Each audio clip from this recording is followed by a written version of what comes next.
Hello YouTube, this is Dr. Ronald W. Satz, founder and chair of the International Society of Unified Science and president of TransPower Corporation, a commercial and custom software manufacturing and certified systems engineering company. So I work as a theoretical physicist and as a systems and mechanical engineer. Today's talk on my weekly screencast on theoretical physics, why we need to sleep. Now, the reciprocal system is a theory of everything, so yes, it includes biology, and it includes the discussion of why we sleep, interestingly enough. So conventional theories like the following are just ancillary. So this is actually from the New York Times, of all places. Purpose of sleep, to forget, scientists say. Well, that's... So this is by Carl Zimmer. It says, over the years, scientists have come up with a lot of ideas about why we sleep. Some have argued that it's a way to save energy. Others have suggested that slumber provides an opportunity to clear away the brain's cellular waste. Still others have proposed that sleep simply forces animals to lie still, letting them hide from predators. A pair of papers published on Thursday in the journal Science offer evidence for another notion. We sleep to forget some of the things we learn each day. In order to learn, we have to grow connections or synapses between the neurons in our brains. These connections enable neurons to send signals to one another quickly and efficiently, restore new memories in these networks. So it says here, 2003, Giulio Tononi and Kyra Cirelli, biologists at the University of Wisconsin in Madison, proposed that synapses grew so exuberantly during the day that our brain circuits get noisy when we sleep that scientists argue that our brains pare back the connections to lift the signal over the noise. Come on. It's called a synaptic homeostasis hypothesis. Other evidence comes from the electric waves released by the brain. During deep sleep, the waves slow down. The doctors have argued that shrinking synapses produce this change. Well, I don't know. This whole thing is pretty strange. Pretty strange. Now, let's see what the reciprocal system says. Now, from Dewey B. Larson's masterpiece philosophical work, Beyond Space and Time. So here we go, quote. No satisfactory explanation of the need for sleep has ever been derived from conventional theory, as expressed by Dement, who was a well-known sleep researcher.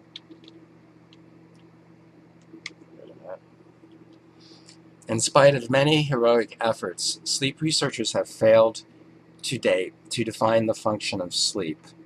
One of the aspects of the situation that has been the most puzzling is the high price that is being paid for whatever benefits are gained. A third of our life is essentially lost as far as our normal aims and purposes are concerned. In a statement quoted by Dement in the same connection, Alan Rechtshafen raises the question as to why evolution ever proved such an apparently, quote, useless maladaptive process. If sleep does not serve an absolutely vital function, then it is the biggest mistake the evolutionary process ever made, he contends. Continuing with the quote, evolution is a purely mechanical process, and it responds only to existing conditions. It cannot take into account the possibility that those conditions may change. Consequently, when conditions actually do change, some of the forms of life that have evolved may be too specialized to survive in the new environment. In this sense, evolution may be said to make some mistakes. But sleep is not on one of these branches that is susceptible to being lopped off. It is directly in the main line of evolutionary development. It is a behavior characteristic of all of the most advanced forms of life, including the human race, the most adaptable of all biological organisms, and it applies under all of the environmental conditions to which these forms of life are subject. It obviously must serve an important and essential purpose. Inverting Rechtschaffen's reasoning, we may say that inasmuch as sleep clearly is not an evolutionary mistake and costs us a third of our lives, it must, quote, serve an absolutely vital function. Okay, very true. Now, one more paragraph here. The nature of that function is another of the many long-standing problems that have been resolved by the development of the reciprocal system of physical theory. As explained in Chapter 6, a biological organism is a material, Sector 1 structure, associated with and under the control of a unit of the cosmic, Sector 2 type. Inasmuch as Sector 2, the cosmic or inverse sector of the physical universe, is the sector of motion in time, that is, motion in which location and time deviates from the clock time of the material sector, the time to which the Sector 2 control unit, the life unit, conforms continually diverges from clock time, the time to which the material structure of the living organism conforms. Sleep is simply a condition in which the control mechanism is periodically disconnected and brought back into synchronization with the material structure. In plants and the lower animals, where the control mechanisms are simple and operate only intermittently, this is accomplished by means of frequent adjustment periods of short duration. But in the higher animals, where the control mechanism is complex and operates continuously, the period of readjustment is distinct and much longer. End quote. Wow, isn't that one of the most amazing set of paragraphs on sleep ever written? So that's why we need to sleep. Now, study the reciprocal system and prove it for yourself. The simplest possible treatment of the theory is my work. The Mysterious Universe has all the concepts, many diagrams. It's gotten great reviews on Amazon. Now, if you do want all the mathematics and all the details of the theory, please get my magnum opus, Existence and Interactions, a computational treatise of the reciprocal system, the true theory of everything. 711 pages in the PDF file, 711 slides in the PowerPoint file. This will keep you busy for months. It's got thousands of equations, numerous diagrams, tables, everything.